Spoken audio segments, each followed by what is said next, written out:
Father of coming after Shanna Loch. Video Ellen Sean Raste. Can it just Shanna Loch? Eishken. Wel, gaan we zeggen, kan je dat u was de raad Eishken rief? Ach, fame die bakken op een, dan fijn is je Eishken. Dat koelen hem van de show, heen had zich heen, had hem weer revie aan de show zat. Maar ja, nog Eishken. Shashin Christian Macra. Chris, how long does the family connection with Eishken go back? 1876. The spring of 76, that's right. Great grandfather came here, he was 19. Came from Ben Arman in Sutherland, keeper up there. Okay. For some reason, they were saying he was, his dad used to say, I don't know, was it pleurisy or something, he had something with the lungs, and come to a warmer climate, but I think he didn't think it would be as good as that. You know, there was something in it, but he came here and we never, was he ever since. Was he of the Macraes of Kintail then? Yes, originally, yes. Yeah. So what was he when he came? Well, as a young man, there was mainly a sheep farm, and that was in 1876. So by 1878, a proper deer forest they made it into. The deer were obviously here, but he became the keeper then, and after a number of years, the head keeper. So they concentrated more of the deer then, became a proper estate. When we say a proper estate, when we talk about Eishken, well, you tend to, those of us from out towards the place think, oh, at the end of the road, there's a lodge there, there's a few houses, and that's it. How big is Eishken? Nearly 44,000 acres. Yeah. A big croft. Big croft, all the way to Loch Seaforth, right in top of Loch Seaforth on the other side. So it's a big peninsula, it's quite good, landlocked. So everything we do is by boat, mainly. So many days we're not in a boat, you know. Of course, in the old days, there would have been no road. Well, the road came in the end. I remember going to school, there wasn't even tarred the road. It was just like a track, you know, horse and cart track we used, but it, you know, had the tarred, I would say, was about 5 years old when they tarred it first.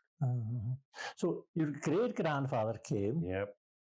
Murdo McRae. And so he, I was going to say, he must have got married because you are here. So yes, yeah. Take me through the generations. Because I brought my book out. Hang on, we're holding that. Your great-grandfather and then your grandfather? Yeah, my great-grandfather, and then my grandfather, and Tommy McRae, and then myself. So what was your grandfather's name? Duncan McRae. Yeah. And your father? Tommy McRae. Tommy McRae. Everybody knows about Tommy. Yeah. Yeah. So it's been continuous all that time? Continuous all that time. We've all been well if we're still alive on the go. In 2 years, that'll be 150 years. Now, all these men coming here, but then all the different generations, where did you meet all the women? Well, there was my father, one of the Blalan girls, Sophie, my mother. So there was women going about. There was working in the lodge and things, you know, the different ones. You know, Granda met Catherine. She was from Eden Bay, and was from the mainland. So that's where they were married. Suddenly, that's where when they were in Kenmore, May and some of the girl, May and was Muriel that went away to schooling, you know, to help. There was so many of them in Kenmore House. There was a lot of big family, and to help out. They went to the granny over there, you know, for schooling and things. Give a break to the parents. You know. You've mentioned the lodge a few times. Tell me about the lodge. What kind of a place is it? You know, has it changed a lot over the years? No, they kept it traditional. Still, the old part of the lodge was still there. Yeah, so they did an extension on it. Mr. Oppenheim and family have done that. So about 2002 was finished and put the power in over some Oronsay. So that made a big change. It was all generators we were on then. So that made a big difference, you know. I remember being in the garden one time doing a recording over here. I don't know if I was supposed to be or not, but it's quite a good garden, and a lot of stuff's planted. There was planted there anyway. That's right. It was always a good garden. They did the veg and most of the fruits as well, as they still do, the greenhouses and the cloches. That supplies the lodge and potatoes as well. It's all for the guests, you know, and it keeps rotating, you know. Gardeners here full time. What's your earliest memory of here? Just playing in the shore and out in boats with wee boys. And when you compared to today, it was quite, you wouldn't be allowed near the sea. Life jackets and everything. We never had any of these. Yeah. We just used to play in the bay and watch. We'd been watched, but not all the time, you know. Fishing, mainly. Fishing for a sea trout. Just passing the time, and especially in the holidays and the weekends. But we always were involved. We always went to, with Dad, you know, at a young age, you know, and the weekends, once we went to school, we were out looking for poachers, if you like, on a Saturday. You know, Saturday afternoon was the big day for them crossing some of the villages. So we only had a small outboard in those days, 5-horse seagull, you know, so cold winter December days waiting. We were freezing. We were just wee boys, but we had to do it. So were you always on the side of the landlord? To an extent, yes. Because especially now, the way things are going, especially on the fish side of things, you know, the salmon are in decline. You've got to look after them, you know, they're precious, and especially the females. And we're not killing anything now at all, just what's happening at sea. And I don't think anybody really knows. What's your earliest memory of the salmon that used to come here, you know, in terms of quantities and this kind of thing? Well, there was quite a few salmon more at the Seaford Head end, you know, to the north end coming in, more than this end. We were mainly sea trout, and good sea trout. But they would decline as well, but they're steadier now. But it's like everything else, we don't kill them. If they're badly hooked or something, is a different thing. But did you used to get a lot of visitors coming? Yes, a lot of visitors, right through the 80s, 70s, 80s. Right up till today, yeah. The family take more of it today at the moment, and we do let it as well. Are they posh? No, not really, no, all good, no. Normal enough, yeah. And have you seen kind of what we would call famous people coming here? Yes, yes, over the years, different ones, yeah.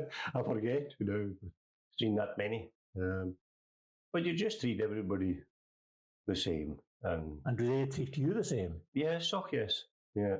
The initial meeting someone is always to see how we are, how we're going to be. Within 10, 15 minutes, you get a good idea who you have, how to go with this. And some can be very demanding. Some you just go along with it. You might only have them for a week in your life, you know, and deal with that. So let's go back to the early days, though. We'll come back to the present day later. School, you said, where did you go to school? Well, we went to Ballallan School. Okay. Yeah, bit of a trek. Bit of a trek. We were bussed in by Roddy John Ballallan, but his father as well, mainly in those days. And then Roddy John was doing it, taking us in. Sometimes one or two others in the old days would fill in for them if they couldn't make it.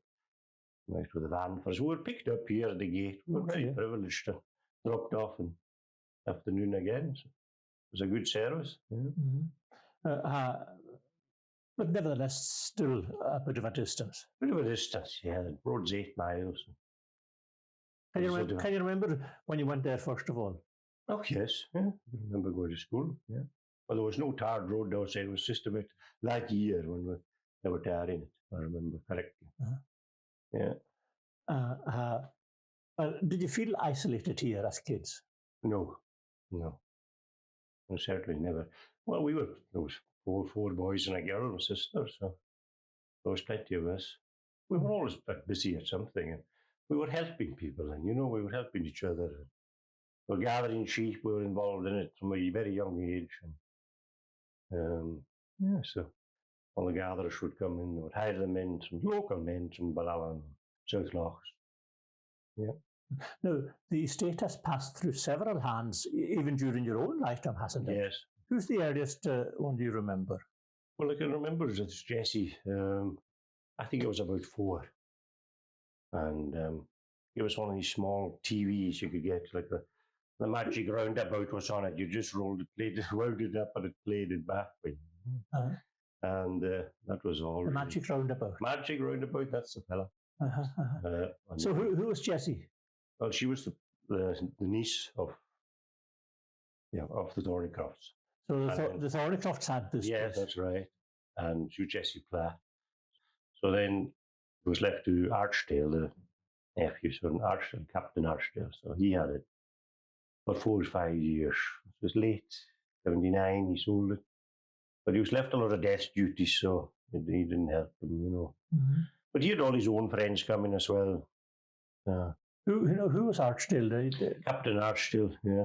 He was the nephew of the Platts, of Jessie. Yeah. The Platts. I remember, I think the late Angus MacLeod telling me about her. Did they used to carry her around in a chair or something like that, you know? Well, I don't know. Well, that's before your time. Before my time, yeah. There was talk of that as she got older, but it could be right, you know. Yeah. I remember Angus East telling me something like that at one time. And he had stuff in his collection that was related to that time as well. So after him, who came then? Archdale, then Dewberry, and then Rothmire, and then previous owner, Mr. Hubberman. So tell me about Dewberry. Who was he? He was a South African businessman. He had it up into the late 70s, 74 to 79. Mm-hmm. He had it then. He was just lovely. He was a very good hillman, good shot. He used to take us out on a Saturday as well, we boys, you know. Anything around the sea loch, he would take us with us. We had an old Argo cat he was using on the hill, and he would be out in that. So there was any jobs needed done, he would have us all holding spanners for him. Mm-hmm. Just young boys, and we loved going with him. When there was anything around, he would be shooting at it. Loved that. So I presume that each one of them brought their own different interests into the place. That's right, yeah. He didn't change a lot, Dewberry, you know, he kept it sportingly. He did a lot of it himself as well, and his pals, yeah. He didn't change an awful lot, Dewberry. Yes.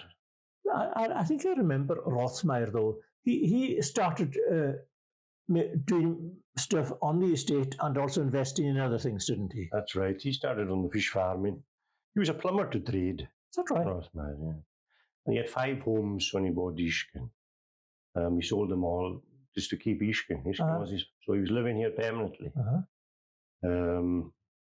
He started on the fish farm, and we stripped some of our own salmon to start off that hatchery we had at the time, and worked well. It wasn't big numbers of fish, and he had the connections in Austria and Germany, all over these Yugoslavia, different places. So he was selling abroad. He had good connections. So we built our own cages and got it up and running well, you know. So. But they weren't obviously as strong as today, but then they hit the big gale in February 87, and he was wiped out more or less.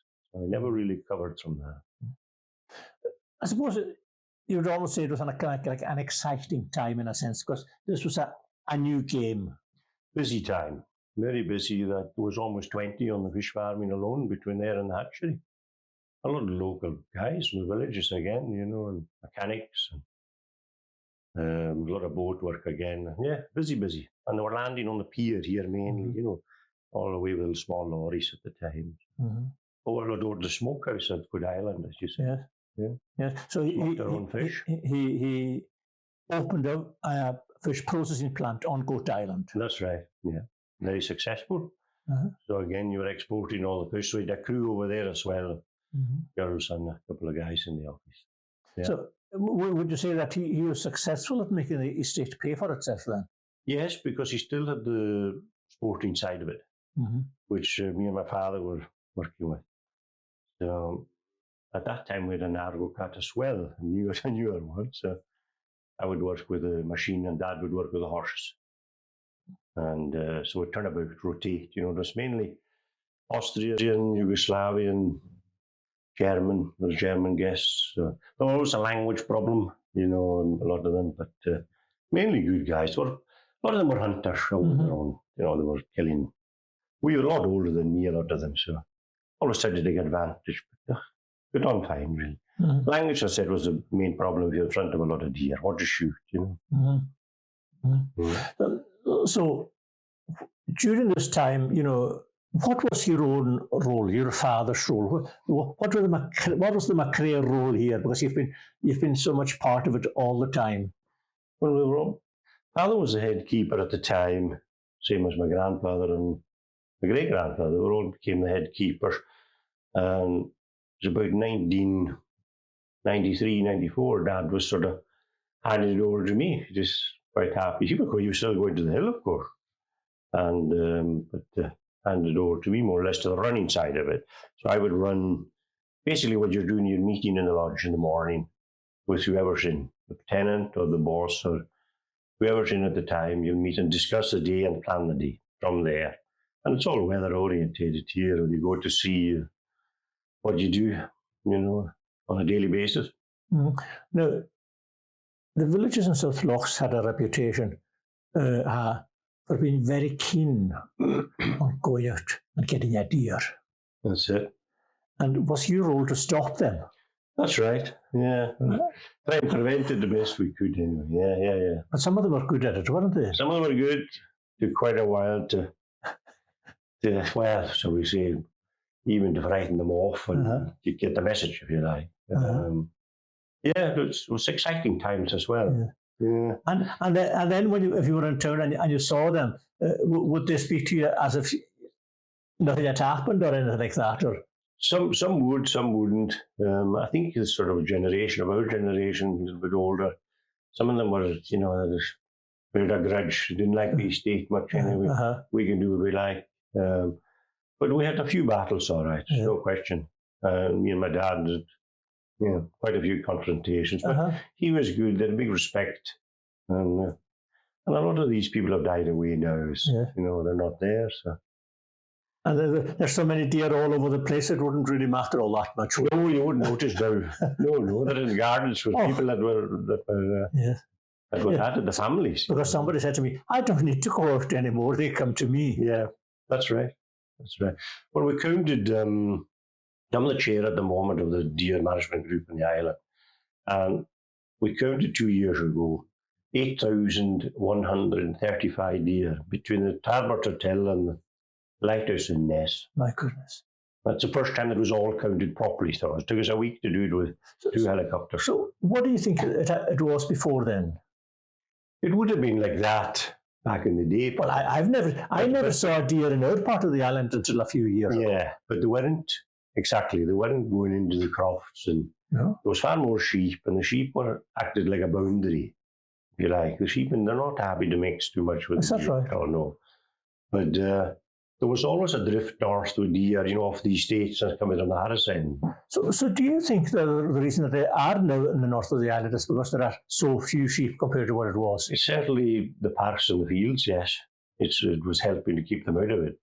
But they need to be managed better, and especially on the female side, because that's the ones that's breeding at the end of the day. Everyone's saying, we'll get a big stag, get a stag. But it's the females that you need to concentrate on, that's the way of it, really. So you need to get them under control, But again, that's a different story. You need to know what you're doing with females. What to shoot, what not to shoot. And when. Exactly. Mm-hmm.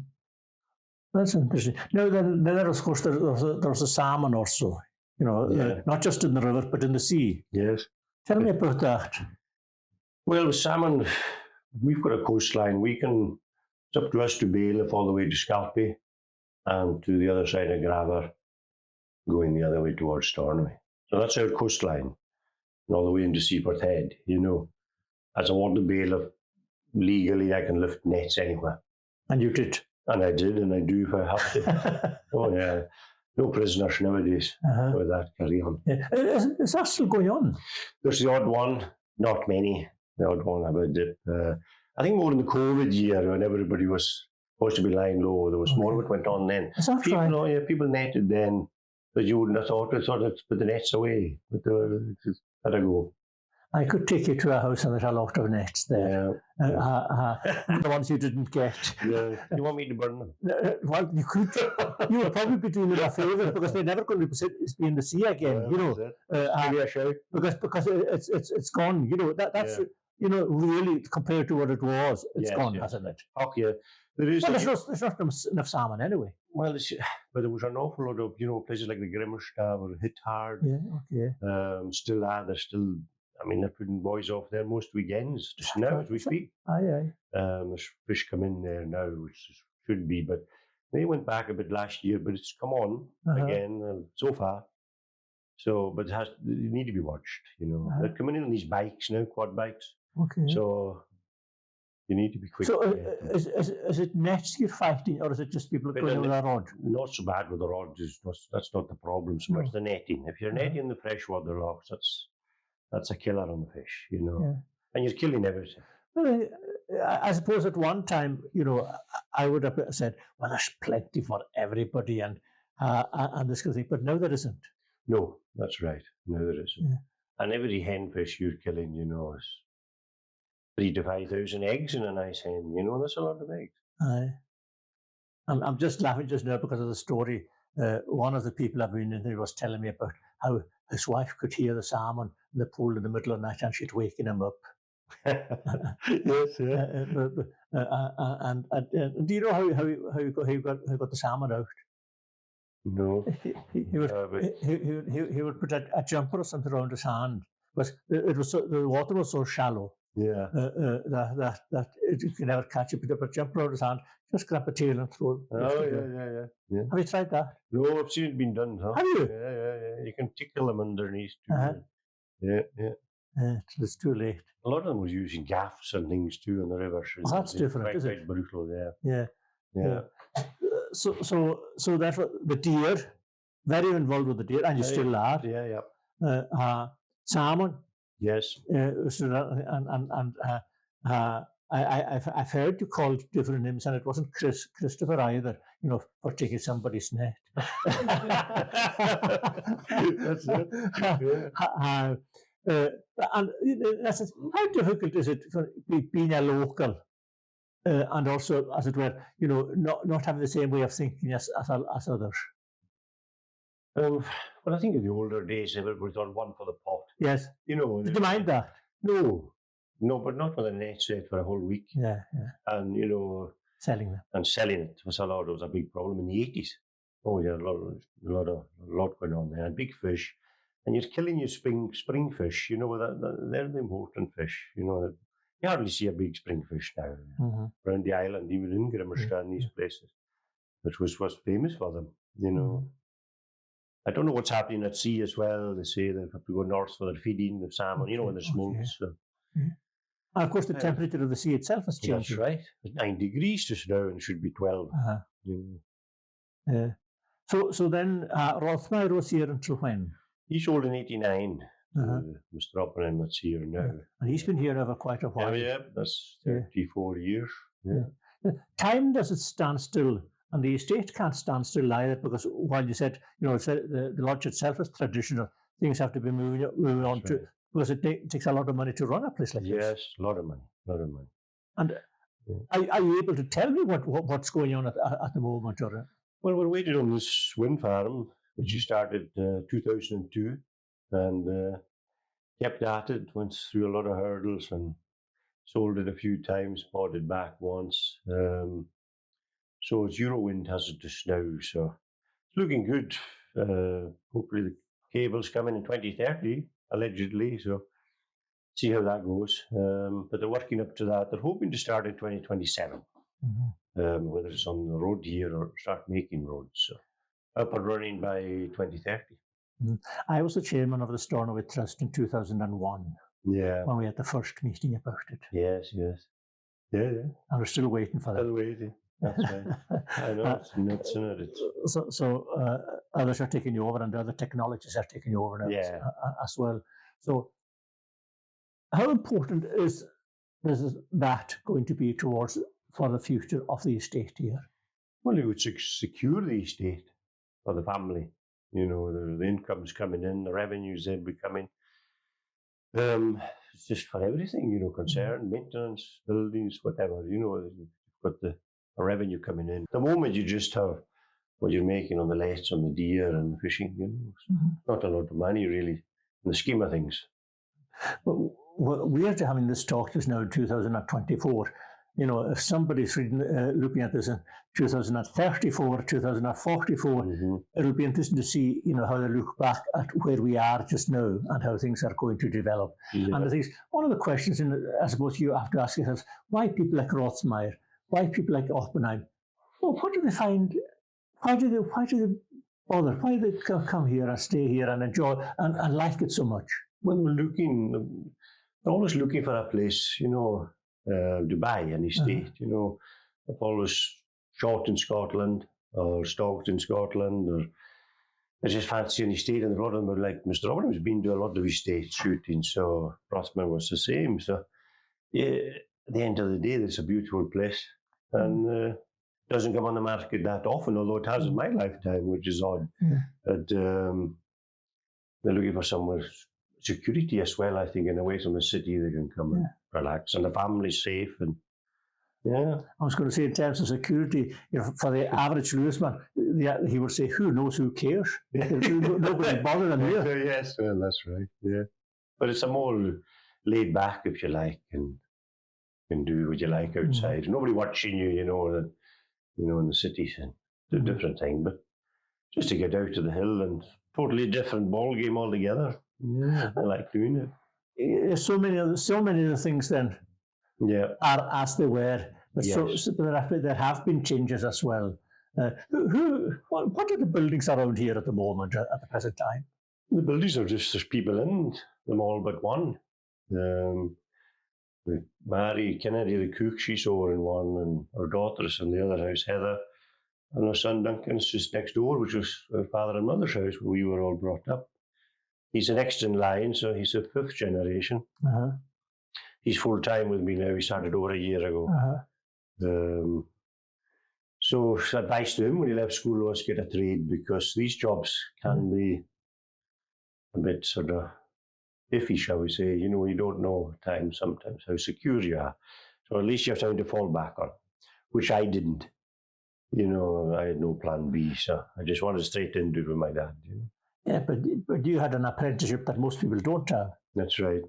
Well, Dad was the tutor, and my Uncle Doogie was married to Auntie May, Dougal McLean, Stornoway, the butcher. Oh, yes. Yeah. He was on the fishing side. So you couldn't get better than that, too. I mean, we were in the boats at 12 years old, teaching us how to, and if you caught a salmon, how to handle it, what do you do next? We didn't know that, but by the time we were 15, he had taught us, so you knew that. When the guests came, you knew the locks, you knew what to do. Do you remember the first time you were allowed to handle a gun? Yes. I handled the guns from very young. My dad would let us handle the guns, twos at rabbits, and yeah.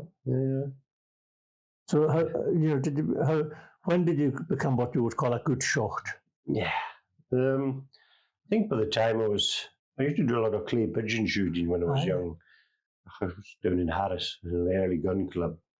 We got quite good at that, the shotgun. And then we got busy, and then sort of drifted away from that into the rifles, really. Pushed by 18 was shooting well, very, very good. So. Touch wood, still do. So. Modern rifles are good. Yeah. What's the main difference?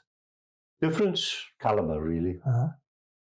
Good calibers, good scope, pulls it right in, distance-wise. And clear picture of the old fellas didn't know anything like that. No, Dad was an open sight.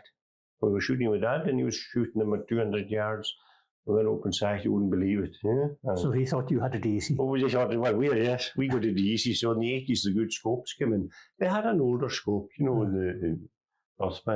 Dewberry, he had a good scope, 270 and a good scope on the rifle. They were sort of the better ones coming in then, in the late 70s. But now they're fantastic. So what would a good gun cost? Just bought one there with the scope rifle, 2,500. That's a sort of working rifle. My own one I bought is a bit fancier. It's about 3,500. What do you mean a bit fancier? Well, it's a bit sort of the GLX model, if you like. Sure. You know, in a rifle. Yeah. So this always like something good, you know. You're talking to somebody who doesn't know anything about rifles, so you'll have to explain to me what's the difference between one and two, which isn't that Well, it's like just a normal wooden stock, sure, you know, traditional, which I like for the estate. That's fine. It does the job. It's a good make. So it's a Tika. So I have a Tika 3, but it's camouflage. It's a camouflage wheel, they call it. So you pay extra for that. It's a synthetic stock. You know, that's the way all, you know, it's not going to rot. It's not going to, blood and things isn't going to bother it, you know. So more practical. So how long can you keep on doing this kind of work? Or is it the kind of job you just keep on doing? You keep doing it as long as you've got your health.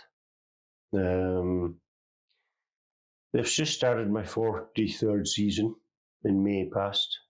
So I'm my 43rd year now. When I left school, I was 15. So by the time the stag season came, I was 16. So that was in 82. So I went straight into it. And by 18, I was taking guests out every day. So that was young. At a young age, you know, to be taking for that responsibility. What kind of a year is it this year? Well, we haven't started yet, but it's very wet, as you know. Brutal northeasterlies, northwest. We don't seem to get the southerly winds anymore. I've noticed over the years. Prevailing winds more westerly. And does that affect the number of guests? No, it affects what you do on a daily basis, on where you're going on the ground, where to go stalking wise, you know, and maybe get to sea depending on the roughness of the sea. Well, that's all been very interesting indeed. We're looking up at the stags, and what are the other ones up there? That's roebucks. Roebuck. Yeah, that's my hobby, if you like. Yeah, I've got very good friends on the east coast, of Scotland, down outside. We're through Dundee on the Monteith side, the Panmure estate there. So I've been shooting there since probably over 33, 34 years. We're down. They come up and do a bit of fishing here. Yeah, they love it on the islands, you know. So, so I do this, and I've been very fortunate. That's gold medal sits there. So you need to jump a lot of fences to get that, you know, nowadays. I have 7 of them altogether, another 2. So what do you get that for? Because they're measured, and the volume of them, and the skull, the weight, the volume. That's like a bronze medal is 105 points to 115 points. A silver is 115 to 130 points, and then above that's a gold. So a lot of them don't make it. I've once said, now we made a couple of medals, a couple of bronzes. Yeah. So do you operate an interstate fellowship or something like that? Yes, well, yeah, we've got ground there, you know, if you like. Down there, I don't own it, but the boys have it on lease. They'll shoot a pheasant shoot as well, which I attend now and again. So, but yeah, so they keep them for me to have the first go at them, you know. But it's usually April. I go maybe early, mid-April. But they're still in velvet, a lot of them then, so they're known hard horns, so you can't measure, you know, and measure them. But different type of stalking, woodland mainly, and farmers. You're around farmers, you go speak to the farmers, tell them you're around. And they were leaving set aside, you know, on the side of the fences till we left the EU. Now they're plowing right to the fence in these big farms. So the deer would go out to that, you know, it's about twice the width of the Eishken Road, say. So you would come out at that daylight, early daylight, or late dusk. That's when you're waiting for them to come out. Very shy, very canny, watching. It's interesting. You think that deer, you know, I don't like its eyes. You feel it's looking at you. Yeah, well, shot him in 1999. Sure. Yeah, that was the best. It was one of the best bucks in Scotland for the year. And the body on him was scrawniest. You wouldn't give him nothing but the beauty head on him. So we got him taxidermist up. So you get a summer coat for them, and they put the coat on and then changed the look of them totally. Sure. But yeah, fantastic. Yeah. I have a couple of them mounted now. But it's good, it's a different piece, you know. It's a bit of away from Eishken to go stalking, everybody thinks you're mad, but yeah. Well, mad or otherwise, it's been very kind of you to sit for a wee while and have a yarn with us. And I'm sure those who are watching this will find it equally interesting because while it's home to you and your place of work, you know, to the rest of the island, it is actually still quite, it's over there and quite remote in a sense to them. So thank you very much indeed for having this yarn with me. Thank you very much. Thank you for coming. Great, yeah.